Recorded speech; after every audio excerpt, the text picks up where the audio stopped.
नमस्कार। आर्थिक ज्ञान में आपका स्वागत है।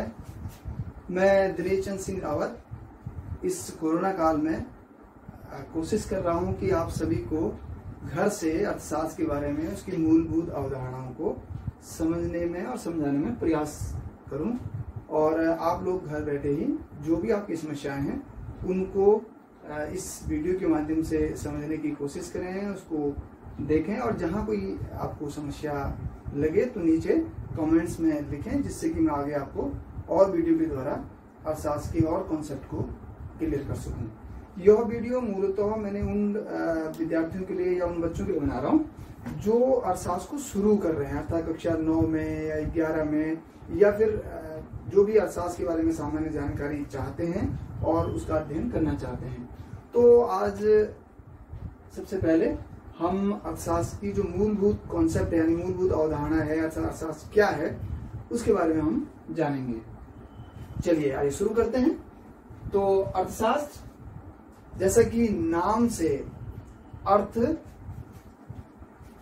धनशास्त्र, ये इसका संस्कृत में संधि विच्छेद है। अर्थ का मतलब धन होता है, तो धन का विज्ञान या धन का अध्ययन इसमें किया जाता है। सामान्य तौर पर अगर शाब्दिक अर्थ इसका लगाएं, वैसे अर्थशास्त्र को अगर हम जानने की कोशिश करें तो थोड़ा सा हमको मनुष्य जाति के इतिहास में जाना पड़ेगा। शुरू में जब मनुष्य आदिकाल में हमारे पूर्वज जंगलों में रहते थे तो उस समय ज्यादा उनकी बहुत जरूरतें नहीं थी, तो उन कम जरूरतों को वो अपने ही छोटे से दायरे में रोटी, कपड़ा, मकान इत्यादि उसको पूरा कर लेते थे। तो बहुत बड़ा उनका अनुभव बहुत लंबा नहीं था और ज्यादा चीजों की उनको जरूरत नहीं थी। धीरे धीरे करके क्रमिक विकास के क्रम में मनुष्य ज्यादा लोगों के संपर्क में आया, एक दूसरे जगह गया, उससे नई नई वस्तुएं और सेवाओं से उसका परिचय हुआ। जाहिर सी बात है, जब हम कोई नई चीज को देखते हैं हमारी भी इच्छा होती है उस नई चीज को का प्रयोग करें, इसमें नया क्या है। तो यह मनुष्य की प्रवृत्ति धीरे धीरे अर्थशास्त्र के विकास में सहायक रही और आगे जाकर जो सामाजिक विज्ञान है उस विज्ञान में और प्रगति हुई और समाजशास्त्र से एक विषय अलग होके फिर राजनीतिक विज्ञान और फिर राजनीतिक विज्ञान से अलग होकर अर्थशास्त्र की एक विषय के रूप में अलग से पहचान की जाती है। और यह पहचान होती है सन 1776 में एक ब्रिटिश अर्थशास्त्री हुए हैं प्रोफेसर एडम स्मिथ, माने जाने अर्थशास्त्री।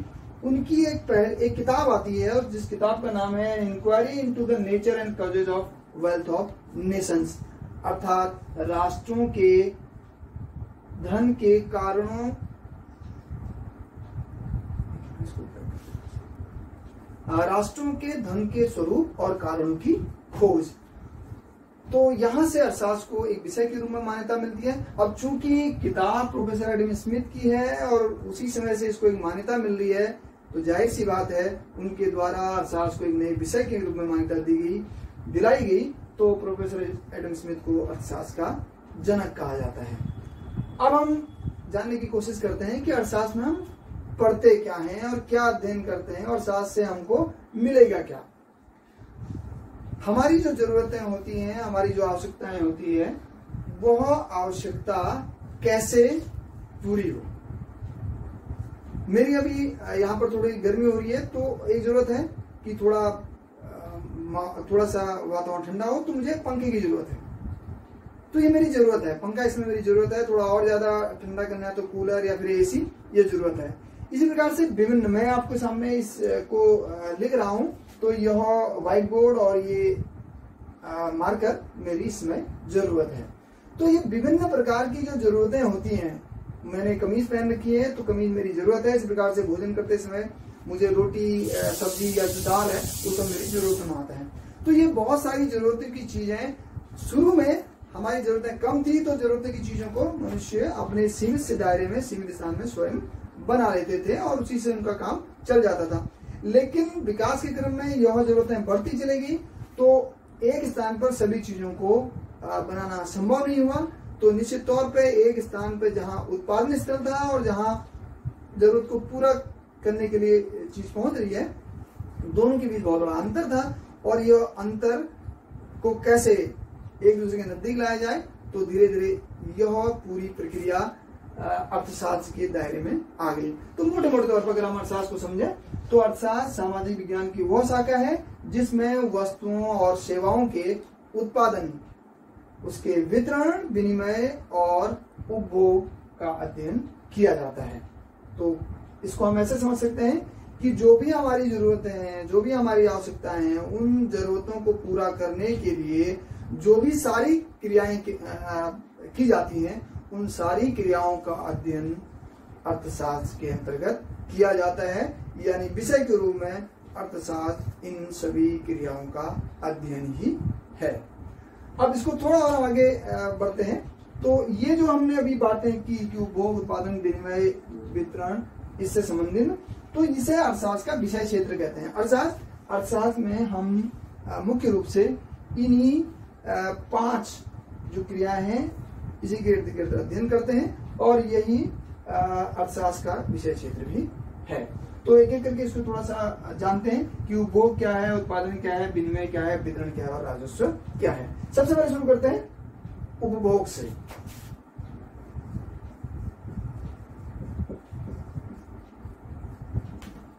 उपभोग अंग्रेजी में कंजम्पशन। अक्सर आप लोग टेलीविजन इत्यादि में देखते भी होंगे कि उपभोक्ता के अधिकार, कंज्यूमर्स राइट। तो कंज्यूमर्स का अंग्रेजी में नाम है जो उपभोग करता है वो व्यक्ति, और उपभोग क्या है इसको हम समझते हैं। उपभोग का मतलब किसी वस्तु या सेवा का प्रयोग करना। अब प्रयोग क्यों करेगा व्यक्ति? इसलिए प्रयोग करेगा क्योंकि उससे किसी उसकी जरूरत की या आवश्यकता की पूर्ति हो रही है। मेरी अभी जरूरत है यहाँ पर लिखने की, तो इस जरूरत के लिए मैं इस व्हाइट बोर्ड का और इस मार्कर का इस्तेमाल कर रहा हूँ, प्रयोग कर रहा हूँ, अर्थात मैं इन दोनों का उपभोग कर रहा हूँ। अब जो उपभोग कर रहा है, यानी मैं यहाँ पर उपभोग कर रहा हूँ तो वो उपभोक्ता हूँ। एक और चीज उपभोक्ता के साथ जुड़ी होती है कि वह उस सामान को जिसका वो प्रयोग कर रहा है वो बाजार से खरीद के लाता है या खरीदता है। तो उपभोक्ता वो व्यक्ति है जो बाजार से वस्तु को खरीद के लाता है और उसका प्रयोग करता है अपने संतुष्टि के लिए, अपने उपभोग के लिए। तो उपभोग वह प्रक्रिया है जिसमें किसी मानवीय आवश्यकता की संतुष्टि हो रही हो, तो वो है उपभोग। दूसरा इसमें आता है, हाँ, उपभोग में एक और चीज है, यदि मनुष्य की आवश्यकता नहीं होती या उसकी जरूरतें नहीं होती तो उपभोग की भी जरूरत नहीं होती। अब चूंकि उपभोग की जरूरत है इसीलिए वस्तुओं और सेवाओं का निर्माण होता है, यानी उनका उत्पादन होता है। तो अगली हमारी जो प्रक्रिया आएगी वो आएगी उत्पादन। तो इसको हम कुछ ऐसे भी समझ सकते हैं कि उपभोग के लिए ही उत्पादन हो रहा है और उत्पादन के फलस्वरूप भी आगे हम देखेंगे कि विनिमय और वितरण और राजस्व हो रहा है। अर्थात अगर जड़ में किसी चीज का कोई है तो उपभोग है, यानी सारी आर्थिक क्रियाएं, जितनी भी आर्थिक क्रियाएं हैं अर्थशास्त्र में हम जिन भी क्रियाओं का अध्ययन करेंगे उन सभी आर्थिक क्रियाओं की शुरुआत भी उपभोग से होती है और फाइनली जब व्यक्ति उसका उस वस्तु का उपभोग कर लेता है तो उसका अंत भी उपभोग ही है। यानी उपभोग सारी आर्थिक क्रियाओं का आदि और अंत है। अब बात करते हैं दूसरी जो हमारी क्रिया है वह है उत्पादन। उत्पादन का मतलब अंग्रेजी में प्रोडक्शन से होता है। अच्छा, यहाँ पर एक चीज समझने की बहुत गौर से समझने की जरूरत है कि उत्पादन और उत्पाद में थोड़ा अंतर होता है। उत्पादन तो एक प्रक्रिया है, जैसे उपभोग एक प्रक्रिया थी और उपभोग को कर रहा था उपभोक्ता और हो रहा था वस्तुओं और सेवाओं का। इसी प्रकार से उत्पादन भी एक प्रक्रिया है और इसमें वस्तुओं और सेवाओं का जो उत्पादन हो जाए उसे उत्पाद कहते हैं। यानी जो उत्पादन की प्रक्रिया में जो चीज निकल रही है उसे प्रोडक्ट कहा जाता है, उत्पाद। और इसी उत्पाद को उपभोक्ता बाजार से खरीदता है। यानी कुल मिलाकर उपभोक्ता उपभोग कर रहा है और उत्पादन की प्रक्रिया में वह उन उत्पादों को बनाया जा रहा है या सृजन किया जा रहा है। अब समझते हैं कि उत्पादन है क्या। जैसे हम यहाँ पर एक बोर्ड को देख रहे हैं, निश्चित तौर पे ये लकड़ी से और गत्ते से बना हुआ है और इस बोर्ड के अंदर आप देख रहे हैं ये इस पे जो है नीचे स्ट्रिप्स भी बनी है एल्यूमिनियम की और ऊपर इसकी स्क्रू भी बने हैं। तो इन वस्तुओं का उत्पादन हुआ होगा। अब उत्पादन की प्रक्रिया में एक ही जगह पर वस्तु का उत्पादन नहीं हुआ होगा। इस लकड़ी को जंगल से काट के लाया गया होगा, फिर इसके रूप में परिवर्तन किया गया होगा। यानी जब लकड़ी थी तो मेरे इस लायक नहीं थी कि इसमें मैं लिख सकूं या फिर इसमें मैं आपको समझा सकूं। उस लकड़ी को इस योग्य बनाया गया जिससे कि वो मेरे लिए उपयोगी हो गई, अर्थात इसमें कुछ ऐसी गुण और ऐसी विशेषताओं को भर दिया गया जिससे मेरे काम की होगी, तो यह होगी मेरे लिए उपयोगी। तो उपयोगिता का किसी वस्तु या सेवा में सृजन कर देना, वह है उत्पादन। उपयोगिता का सृजन। अब ये उपयोगिता का सृजन विभिन्न प्रकार से हो सकता है। उपयोगिता का सृजन हो सकता है किसी वस्तु का स्थान बदलकर, किसी वस्तु का आकार बदलकर। जैसे लकड़ी है, लकड़ी को जंगल से किसी कारपेंटर की शॉप में ले आए, सामान्य से लकड़ी का आकार बदला और उसको कुर्सी का रूप दे दिया। अब वो पहले लकड़ी की अपेक्षा आज की कुर्सी ज्यादा उपयोगी होगी, और उपयोगिता के सृजन से वो नया उत्पाद जो बना उसमें उपयोगिता आने से उत्पादन हुआ, और सबसे बड़ी बात उसके मूल्य में वृद्धि होगी। तो मूल्य भी सृजन उत्पादन की प्रक्रिया में ही होता है। अब उपयोगिता का सृजन उत्पादन है और उपयोगिता को कम करना या ह्रास उपभोग है। यानी जब हम किसी वस्तु में उपयोगिता का सृजन कर रहे हैं तो वो उत्पादन हो रहा है, और जब हम उपभोग कर रहे हैं तो उसके बाद उसमें ह्रास हो रहा है। तो जो उपयोगिता है यह उपभोग की प्रक्रिया में कम होती है, घटती जाती है, ह्रास होता जाता है, और उत्पादन की प्रक्रिया में इसको सृजन किया जाता है। इसको उसमें कुछ विशेषताओं गुणों के साथ उसमें इस प्रकार से उसमें भरा जाता है ताकि वह उस व्यक्ति के लिए उपयोगी हो सके। अब हम इसकी अगली प्रक्रिया में जाते हैं जिससे कहते हैं विनिमय।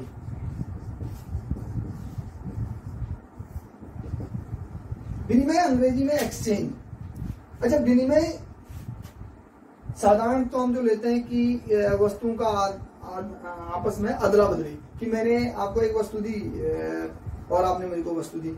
तो जब हम शुरुआत में, जबकि ज्यादा मनुष्य का क्षेत्र बहुत लंबा नहीं था, उसकी जरूरतें कम थी, तो आपस में ही वस्तुओं से लोग जो है बदल लेते थे। यानी जैसे मैं गेहूं का उत्पादक हूँ, मेरे पास गेहूं है और मेरे अपने से उपयोग से ज्यादा है, और दूसरा कोई व्यक्ति है वो सरसों का उत्पादन करता है तो उसके पास सरसों ज्यादा है, तो मैं क्योंकि मेरे पास सरसों नहीं है, मुझे सरसों चाहिए, उसको गेहूं चाहिए, तो आपस में हम सरसों और गेहूं की अदला बदली कर लेते।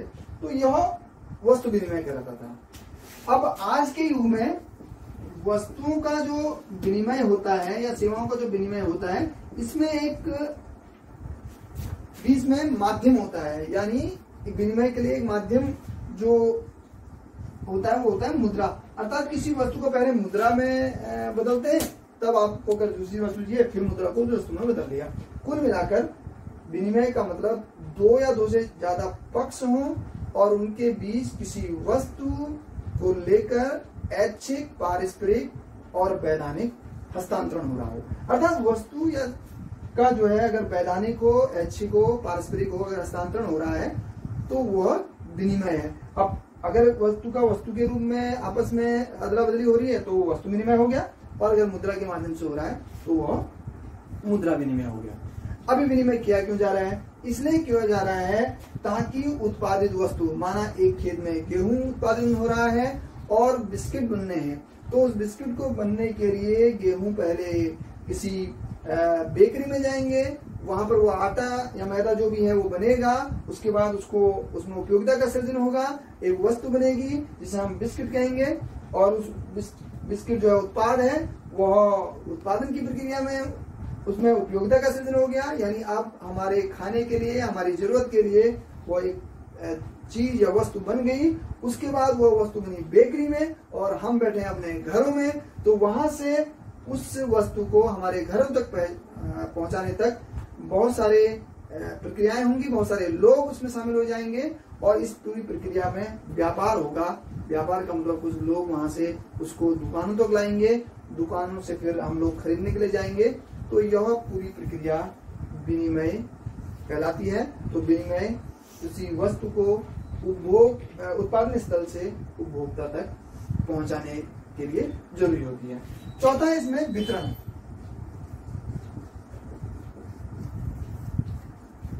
अच्छा, सामान्यतः वितरण से जब हम बात करते हैं तो ये वितरण पूछे तो वो बांटने से मतलब लगाता है, और बांटने का मतलब उस बांटने से जो हम राशन की दुकानें देखते हैं कि सार्वजनिक वितरण प्रणाली जो है उसको ज्यादातर बच्चे ध्यान में रख लेते हैं, वो भी एक वितरण है, लेकिन वह वितरण दूसरे प्रकार का है। यहाँ जो हम वितरण की बात करते हैं यह है कि जो यह उत्पादन है, यह उत्पादन बढ़ना किसमें है, चूंकि उत्पादन किया किसने, उत्पादन किया उत्पादन के साधनों ने, उत्पादन के साधनों ने। अब उत्पादन के साधन कौन कौन से होते हैं इसके बारे में अभी इसके बाद जस्ट बात चर्चा करता हूं।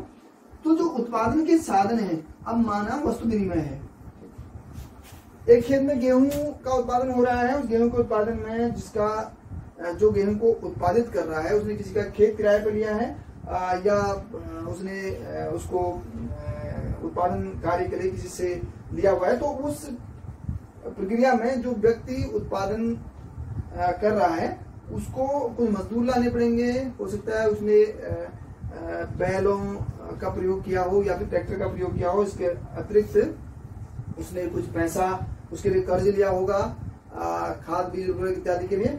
तो ये जो विभिन्न प्रकार की जो वस्तु को उत्पादन करने के लिए उसने बहुत सारे लोगों का और बहुत सारे जो उत्पादन की प्रक्रिया में साधन जो भी सहयोग दे रहे हैं उन सब साधनों का उसने प्रयोग किया होगा। तो निश्चित तौर पर जो उत्पादन है वो बढ़ना किसमें चाहिए, जिसने वास्तव में उत्पादन किया है, क्योंकि जो कार्य करेगा उसको उसका प्रतिफल या मेहनत आना मिलेगा। तो उत्पादन को उत्पादन के साधनों में वितरित करना यह वितरण कहलाता है। अब एक बात यहां पर समझ में आती है कि यदि वस्तु विनिमय है तो जो वस्तु उत्पादित है वह उत्पादन के साधनों में बढ़ जाएगी, और अब उत्पादन के साधन में बढ़ेगी तो इस प्रकार से सभी को उनकी मेहनताना या उनका प्रतिफल मिल जाएगा। तो यदि वस्तु विनिमय है तो उत्पादन जो भी उत्पादन के साधन ने किया है वह बढ़ जाएगा, जिन लोगों का भी उत्पादन करने में योगदान रहा है। और यदि मुद्रा विनिमय है तो उत्पादन में जिनका भी योगदान रहा है उन सबको उस वस्तु को मुद्रा में विनिमय करके मुद्रा को के द्वारा उनका भुगतान कर दिया जाएगा। यानी वितरण का मतलब है कि उत्पादन को उत्पादन के साधनों में वितरित करना, और याद रहे पूरा का पूरा उत्पादन उत्पादन के साधनों में वितरित हो जाता है। इसको हम अभी इसके बाद समझेंगे। अब बात करते हैं राजस्व की, यानी अंग्रेजी में इसको बोलते हैं रेवेन्यू। अब रेवेन्यू की जरूरत क्यों होती है पहले इस पर बात करते हैं, या राजस्व है क्या पहले इस पर बात करते हैं। जब तक अर्थव्यवस्थाएं छोटी थी, जब तक किसी राज्य का जो क्षेत्र था काफी छोटा था, तब तक बहुत ज्यादा जरूरत नहीं होती थी लोगों के कल्याण के बारे में। लेकिन आधुनिक जो लोकतांत्रिक कल्याणकारी राज्य हैं उनमें सरकारों को बहुत सारे ऐसे काम करने पड़ते हैं जिससे कि लोगों को अच्छा जीवन जीने और देश में उनको विभिन्न प्रकार की सुविधाएं देने का काम सरकार कर सके। अब सरकार को चूंकि लोगों की सुरक्षा का काम, शिक्षा का काम, स्वास्थ्य का काम, इसके अतिरिक्त मनोरंजन और विभिन्न प्रकार की उनको सेवाएं प्रदान करने, ये सब कार्य चूंकि सरकारों को करने पड़ते हैं। आंतरिक सुरक्षा, कानून व्यवस्था सब सरकारों की जिम्मेदारी होती है, और इन सब कामों के लिए सरकार को पड़ती है राजस्व की या पैसे की जरूरत। तो सरकार लगाती है टैक्स, और उसके बाद उस टैक्स से विभिन्न प्रकार की जो आर्थिक गतिविधियां वो सरकार संचालित करती है। तो राजस्व का मतलब है कि सरकार की एक प्रकार की आय जो वस्तुओं और सेवाओं पर लगा के सरकार प्राप्त करती है, ताकि देश की विभिन्न प्रकार की जो गतिविधियां वो संचालित सरकार कर सके। तो इस प्रकार से जो 5 इसकी विषय क्षेत्र थे, उपभोग, उत्पादन, विनिमय, वितरण और राजस्व, इसको हमने जाना। वीडियो को पूरा देखने के लिए आपका बहुत बहुत धन्यवाद। अगर आपको अच्छी लगी हो तो सब्सक्राइब करें, लाइक करें, और जहां कुछ समझ में ना आया हो, कुछ डाउट्स हो तो नीचे कमेंट बॉक्स में जरूर लिखें। मैं कोशिश करूंगा कि आपके जो कोई डाउट है उनको क्लियर करूं और जहां कहीं जरूरत हो तो एक नई वीडियो के लिए बनाऊं। आप सभी के इस सहयोग के लिए, लगातार मेरे साथ बने रहने के लिए धन्यवाद।